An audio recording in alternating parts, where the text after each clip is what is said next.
Perkenalkan, nama saya Indriani Selvina, NPM 1971-182, Prodi Ilmu Komunikasi, Angkatan 19. Di sini saya akan mereview mata kuliah penulisan naskah digital. Format naskah digital. Naskah digital merupakan naskah yang dapat dibaca atau ditampilkan pada perangkat digital. Buku cetak pada umumnya terdiri atas tumpuk kertas terjilid yang berisi teks atau gambar. Naskah digital berisikan informasi digital yang dapat berisi teks, gambar, audio, video yang dapat dibaca di komputer, laptop, tablet, dan sebagainya. Adapun aplikasi formatan naskah digital. Pertama, aplikasi pengolahan kata, misalnya MS Office atau Library Official. Yang kedua, ada aplikasi pengolahan gambar, misalnya GIMP, Paint, atau Adobe Photoshop. Yang ketiga adalah aplikasi audio video editor, misalnya Audience, Avenue Video, dan lain-lain. Adapun aplikasi pembacaan naskah digital yaitu komputer atau laptop, dikategorikan berdasar sistem operasi. Microsoft Windows dapat menggunakan perangkat lunak seperti ekstensi pada Chrome. B. Tablet atau smartphone, dikategorikan berdasarkan sistem operasi. Apple iOS dapat menggunakan perangkat lunak di iBooks. 2. Google Android dapat menggunakan perangkat lunak di Ideal Group Reader. Telepon seluler dikategorikan berdasarkan sistem operasi. Pada telepon seluler dan phone tersedia aplikasi arbitrage, idealnya sebuah format EPUB, rata-rata belajaran berstabil dan banyak digunakan pada perangkat alat baca tablet dibandingkan dengan perangkat alat baca lainnya. Naskah digital di era digital. Apakah kita pernah merasa bosan mengikuti perkembangan digital? Apakah kita pernah merasa bosan menyaksikan iklan-iklan yang ada di televisi atau media sosial? Saya pikir jawabannya adalah tidak bosan dan menyenangkan. Naskah digital dan tanda-tanda kreatif. Di era digital sekarang, kita disajikan dengan berbagai informasi bahkan hingga overdosis dan kita tak kunjung bosan. Kita senang mengapresiasi sesuatu yang baru dan mengenaskan. Lantas, siapa yang bisa melakukan itu semua? Dia adalah konten kreator. Konten kreator itu lahir dari tren website dan sosial media. Dan pekerjaan utamanya itu seperti namanya, yaitu membuat konten. Konten kreator adalah bagian dari sebuah tim kreatif yang terdiri dari misalnya penulis, ilustrator, fotografi, dan sebagainya. Konten kreator terdiri dari dua kata dalam bahasa Inggris, yaitu konten yang berarti konten dan karakter yang berarti pembuatan. Konten karakter merupakan suatu karya yang dibuat konten kreator dalam bentuk video, visual maupun teks melalui media dan internet. Saat ini konten kreator berupa audio visual lebih banyak digemari oleh para konten kreator.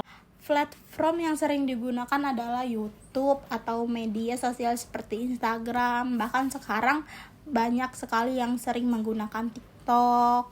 Konten kreator adalah bagian dari sebuah tim kreatif yang terdiri dari misalnya penulis, ilustrator, fotografi, dan sebagainya. Jadi dapat disimpulkan bahwa konten kreator adalah orang yang mampu menciptakan konten menarik. Seseorang bisa disebut sebagai konten kreator ketika ia mampu menciptakan konten yang bermakna bagi sekumpulan orang atau komunitas yang memiliki kekuatan yang besar. Konten kreator bisa menciptakan content. Selanjutnya, content adalah bentuk yang sangat strategis bagi dunia sosial ataupun marketing. Kita punya IG dan kita punya akun YouTube dan kita cerdas, artinya kita bisa jadi konten kreator kan? Konten kreator muncul tren baru sebagai konten kreator di mana seorang mampu menciptakan dengan kreatif dan otentik sebuah konten dianggap warga terhormat. Bisa dikatakan adalah sebuah fenomena yang membanggakan bagi kita semua. Mengapa? Karena bentuk atribasi yang paling demokrasi telah terjadi di era digital ini. Orang-orang berlomba-lomba untuk menciptakan konten yang menarik dan bermanfaat bagi banyak orang. Sungguh penuh warna, bukan? Sulitnya menjadi konten karakter itu, kita bisa memulainya dengan membuat blog pribadi dan membagikan pikiran, ide, dan perasaan kita pada dunia. Kita juga bisa mengirimkan tulis-tulisan atau artikel kita ke situs-situs atau misalnya yang ada. Forum-forum ini di internet berterbangan sudah siap untuk menampung afiliasi kita. Intinya jangan hanya mengambil bahan, membaca dan mendownload saja. Jika begitu status kita terbatas hanya menjadi konsumen. Menjadi konten karakter sangat mungkin hanya sebatas hobi, tetapi bisa menjadi profesi. Bermula dari ketekunan, fokus pada minat dan mengasah keterampilan dan kreativitas. Kita menjadi konten karakter tanpa terbatas usia, ras, latar belakang, ekonomi maupun pendidikan. Kita juga bisa menjadi konten karakter di banyak sosial media. Misalnya saja Instagram, Line, dan yang sangat populer saat ini adalah YouTube dan TikTok. Konten karakter, bagaimana sih hasil menjadi konten karakter? Semakin hebat menjadi konten karakter, penghasilan juga bisa lebih dari seorang karyawan kantoran. Contoh-contohnya itu adalah YouTube yang menjadi YouTuber dan subscribe. Kalau selebgram itu tuh dari Instagram tentunya yang harus membanyakin follower. Contohnya kalau dari YouTube ada Tasya Farasya, ada Deddy Corbuzier. Sedangkan dari Instagram ada Keanu dan Awkarin. Kalau misalkan dari TikTok ada Ansel, ada Bella Tobing, dan lain sebagainya. Konten karakter juga membuat suatu konten baik berupa tulisan, gambar, video, suara, ataupun gabungan dari 2 atau lebih materi.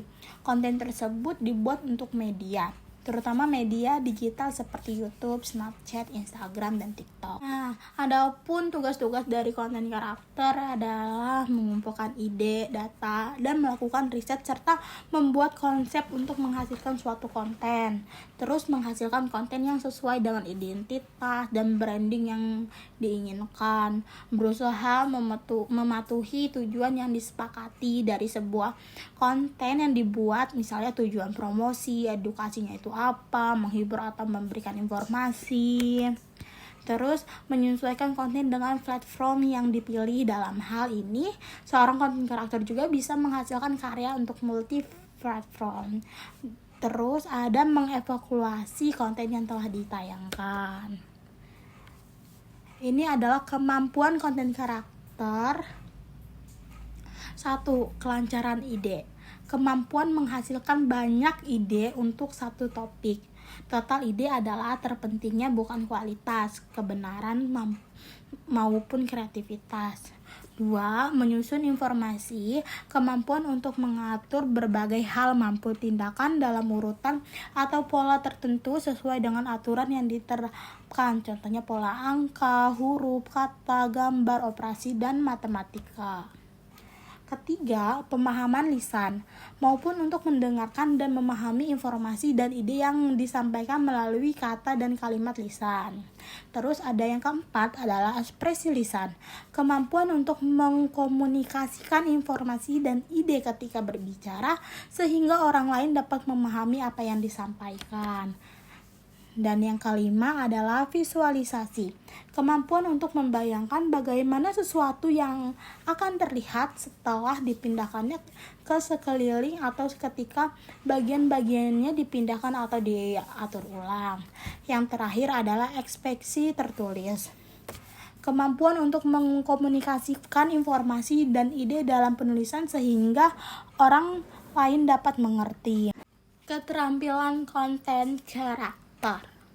Yang pertama adalah berpikir kritis. Kenapa kita harus berpikir kritis? Menggunakan logika dan penalaran untuk mengidentifikasi kekuatan dan kelemahan dari solusi alternatif, kesimpulannya, ataupun pendekatan permasalahan yang ditangani.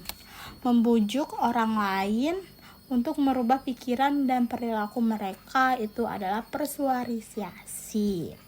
Terus ada pemahaman membaca. Pemahaman membaca ini adalah memahami kalimat dan paragraf yang ditulis dalam dokumentasi kerja. Terus yang terakhir adalah kepekaan sosial.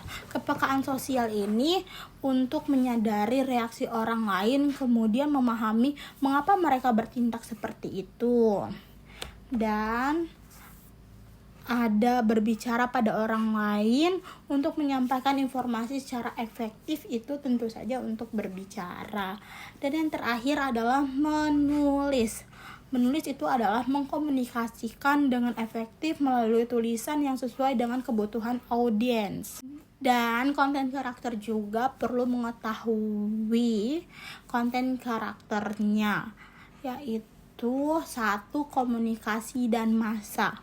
Pengetahuan tentang media, produksi, komunikasi, serta teknik dan metode penyeberangannya, termasuk cara alternatif untuk menginformasikan dan menghibur melalui tulisan, lisan maupun media visual. Yang kedua adalah desain.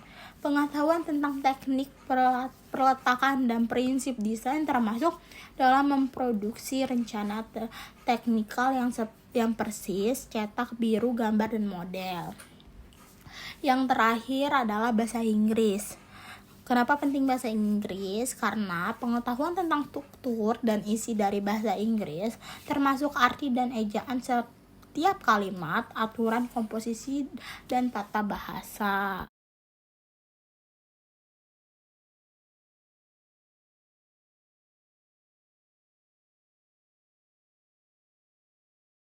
Kalian tahu gak sih pekerjaan yang lagi happening?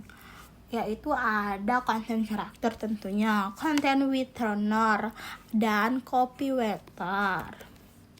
Kalian tahu gak sih sebenarnya ketiga pekerjaan ini merupakan pekerjaan yang dimana orang-orang akan membuat konten-konten, baik itu berupa tulisan maupun gambar, video, suara, ataupun gabungan dari beberapa materi tersebut. Tujuan dari pembuatan konten ini misalnya untuk menghibur masyarakat, mengajak atau menghimbau masyarakat mengiklankan suatu hal kepada masyarakat. Dan ini adalah content writer, merupakan penulisan profesional yang dimana tulisan tersebut akan dipublis di internet. Content writer ini juga sedang hits dan banyak dicari oleh perusahaan. Syarat yang menjadi content writer itu adalah: pertama, kemampuan dalam menulis konten. Yang kedua, harus mengetahui apa saja yang disenangi pembaca. Dan terakhir adalah kemampuan riset dalam mengolah data. Terus content writer juga ini memiliki tanggung jawab yang paling utama, yaitu meningkatkan jumlah pengunjung website dengan menulis konten artikel yang menarik. Para konten karakter harus konsisten dalam memperbaiki konten artikel di website perusahaan tanpa meninggalkan kualitas. Apakah Anda tertarik? Dan di sini juga ada content writer versus content karakter. Content karakter memiliki pekerjaan yang luas dibandingkan content writer. Copywriter memiliki job description yang hampir sama dengan content writer. Keduanya sama-sama bekerja pada bidang tulis-menulis. Yang membedakan adalah tujuan dasarnya. Nah, kalau copywriters memiliki tujuan penulisan untuk meningkatkan ketertarikan masyarakat yang berperan sebagai konsumen untuk membeli suatu barang atau menggunakan suatu jasa. Yes, promotion. Tulisan bertujuan untuk mempromosikan barang dan jasa. Adapun keahlian-keahlian yang harus dipunyai oleh copywriters. Yang pertama adalah merangkai kata. Yang kedua adalah jago mengonsepkan tulisan, dan terakhir adalah jago merecite.